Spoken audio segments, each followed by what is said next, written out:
Hey, it's Fitzy again with another pro parent tip for you. Remember me? Brayden, it's Gerald. Brayden's gonna help me out here. Hey, we just recently traveled with Brayden's bike. We took it out of the box. If you haven't seen that video, check it out. Show you how to put a bike back together after it's been boxed and shipped. But the last step here is what? Pedals. We gotta put the pedals on. And I know putting pedals on seems kind of daunting for some people, so I just want to give you a couple pro tips so you don't have to worry about how to put pedals on. Okay, so we're gonna start with the right pedal here, and I've got the bike on the ground because you're likely gonna have the bike on the ground too. I'm not using a repair stand or anything. And I'll tell you, I don't flip the bike upside down. I don't really dig on that. Work on the bike right side up. It's way easier, in my humble opinion. Okay, so I've got the right pedal here, and the way that I know that it's the right pedal is that it's stamped with an R right on the bottom of the pedal.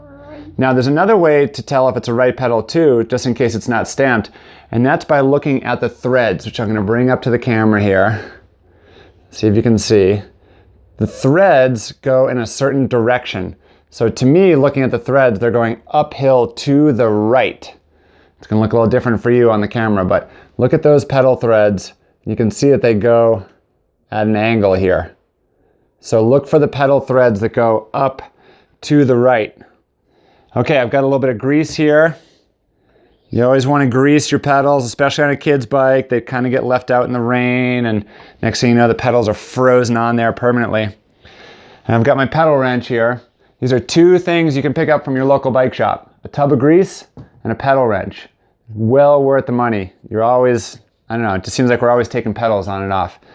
Okay, so I'm always going to start putting the pedals on by hand.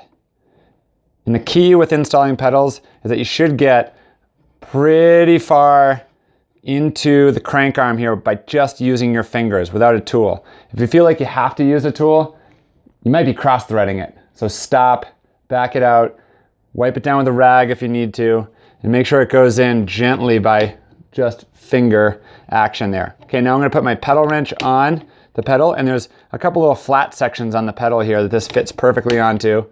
Usually a crescent wrench is too fat to fit in there. So now I'm just going to turn the cranks backwards. And essentially what I'm doing is I'm going righty-tighty. And that's for the right pedal. The right pedal is righty-tighty, right hand thread. Okay, then I'm going to give it just one little snug at the end. Don't crank it down. You don't want to actually crank on that pedal, just a little bit of a snug. Okay, then I'm going to go over to my left pedal here. So the threads go up to the left, and see if you can see this here. You can see that L right on there? Left. Left. L is for left. All right. I'm going biking with my friends today, dude. Yeah, you are. Brayden's going biking today, so we're going to get him all ready to go. Let's flip this bike around. Now we're going to show everybody that the left pedal is not right hand thread. The left pedal is left hand thread. So it's lefty-tighty. It's going to be counterclockwise going in. Lefty-tighty on the left pedal. Again, just putting it on finger tight.